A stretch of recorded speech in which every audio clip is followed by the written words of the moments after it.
It's black and white, we demand color. If it's color, we demand motion. If it's motion, we demand sound. If it's sound and motion, we want 3D. It's that we trust our eyes. And the natural domain of communication is visual for human beings. We're like octopi in that way. So really, language needs to evolve toward the visual, and that's why I'm very keen for technically dense prosthetic environments where every time you say the word "and," a yellow three-dimensional triangle appears in the air. Every time you say "or," an orange ball appears. A computer is listening to what you're saying and giving a geometric accompaniment to speech. I think that there are forms of telepathy that we can evolve through the use of drugs and computer-assisted technologies that will allow us to see each other's dreams.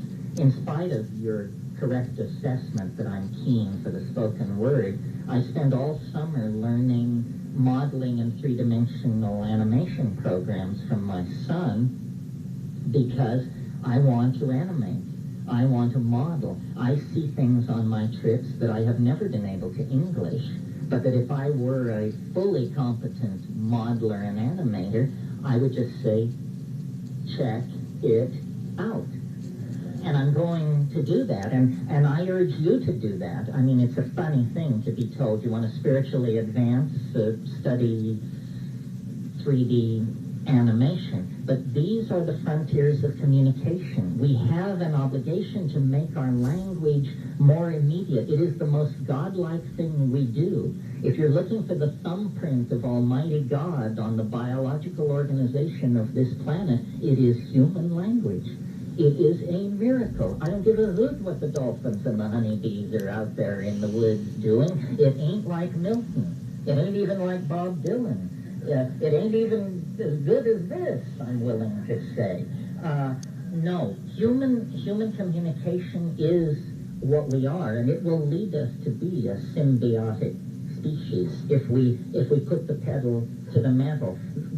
For people like yourselves, who I assume to be, no matter how you finagled your way in here this afternoon, part of the upper 3% of the ruling elite on this planet, there is a real obligation to use privilege to communicate and to make art. I think this is what, if the good life has any purpose other than to drink beer and watch TV, it's to produce art. This is how you make a payback into the community, and art is ambiguous.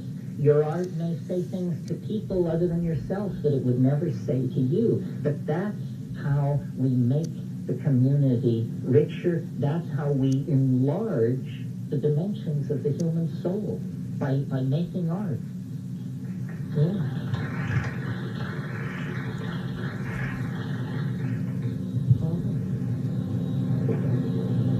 Stand up and yell.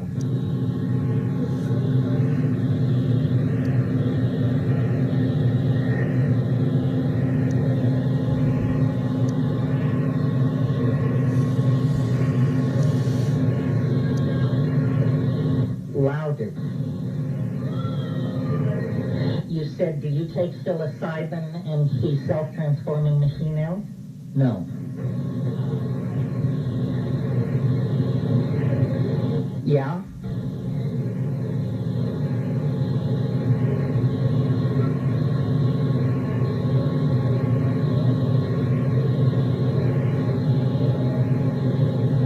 The question is, when you encounter the self-transforming machine elves in hyperspace, do you think that's a reflection of ourselves, or do you think it's an alien, or, I mean, I'm paraphrasing, but it's something like that?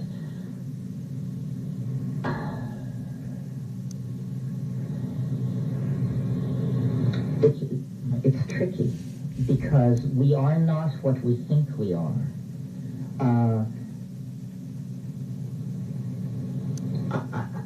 Maybe I didn't spend enough time on this alien thing. I referred to non-local domains of information. This has to do with this idea in quantum physics that there is something called Bell non-locality. that all particles that were ever associated remain associated in some mysterious way, no matter how far apart in time and space they have drifted. Well, according to the Big Bang, all particles were once closely associated. At the moment of the Big Bang, everything was in a space less than the diameter of the proton, or some piddling distance like that. So then this was an idea that was just thought so outlandish that there could be this instantaneous dimension of connectivity that it was dismissed from quantum physics in favor of an acceptance of a somewhat less outlandish but equally challenging notion, which was the Heisenberg uncertainty principle. And that's how it was left for about 40 years. But there were thought experiments that people talked about that could test for this Bell non-locality. Well, eventually, these apparatus were actually built, and these experiments were performed. And what do you know, Joe? Bell non-locality can be demonstrated the same way any other physical phenomenon can be demonstrated, given a sufficiently prepared laboratory situation. It's real. It's not woo-woo. It's actually scientifically true at the fundamental core of physics that all space and all time is in some form of simultaneous